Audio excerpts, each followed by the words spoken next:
After the raid in '77, I started really getting physically ill, you know, ending up in hospitals and stuff, and because I was hating what I was doing, and I wanted to get out of it in the worst way, but I didn't know how, you know. In 1979, 2 years after the raid happened, they asked me to be the security officer at the USGO. And I hated LA. I loved San Francisco. I never wanted to leave. They'd always been asking me to go work at USGO. I always said no because I don't want to live in LA. Well, I wanted to get out of doing black ops and breaking the law, you know, all the time like that, sufficiently bad that I took the job, you know, because I didn't have to do the spying. I didn't have to do the black ops anymore. I didn't have to break the law anymore. All I had to do was work inside an organization, right, and look for spies. And that's all I had to do. And I said, well, this is, you know, this is wonderful. And I gladly took the job, you know. You should know about this in case anybody, you know, because I've told some people, and in case it ever comes up in a court case or anything like that, you know, then you have it from me. I'd be really the only one who knows about this. Well, there's a couple of people, but basically, while I was being security officer at USGO, there was a fellow who had been sent in by the Air Force. He was a captain in the Air Force, and he was working for, what's Air Force Intelligence called? Yeah, I forget the initials for it. He was on lines at ASHO. He had made an application for the Guardian's office, and he was also making an application to get on lines at AO and do his clearing course in upper levels. I'm being the security officer at USGO. This guy shows up. His name was Bruce. I don't remember his last name, but he was a captain in the Air Force. He applied to get into the GO, so of course I would be somebody that had to look at him. I took a look at him and I went, you know. I didn't know he was captain of the Air Force at the time, but just looking at this guy, I went, you know. I got a spy in on him. He made friends with this guy named Bruce. They were powwowing around at night together and stuff like that. My spy was, of course, you know, his cover was to pretend like he was somewhat disaffected, you know, and therefore could be trusted. Once that was accomplished, then I pretended like I was the person, although I wasn't, right? He wanted to get on AO lines. I found out from my spy that this guy was stealing materials from ASHO at night and mailing them back to an Air Force base in Georgia. He wanted to get on AO lines. He was applying to get on AO lines. And therefore, I told him, now he didn't know who I was, right? He didn't know where I worked or anything. I told him that I was the person who worked at AO who approved people to get on AO lines. So he thought I was the guy that he had to appeal to get approval. So I said, well, before we give anybody approval, you know, we ask them questions on a meter first. And I had a sec checker who was also a GO person. Her name was Connie, maybe Rhodes or something like that. Yeah. Frank and Connie Rhodes?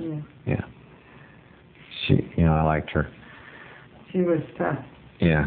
She was also funny. But anyway, she did the meter stuff, right, on these guys. I would sit in the room beside of her, and I could also ask questions if I wanted to. Although this isn't gangbang, sec check type stuff, you know, I didn't keep people up past all hours, you know, I didn't beat them up or anything. Basically, our technique for catching people was investigation tech, not the meter. The meter was there to fool him, not that we were relying on it in any way. We didn't care what the meter did. Okay, it was just a delusion, a tactic for him, thinking that he believed in the meter, we did not. Okay, so that's why he was on the meter.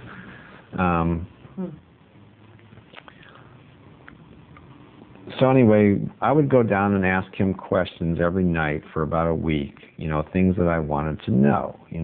Did he work for any government agency, blah, blah, blah, stuff like this, right?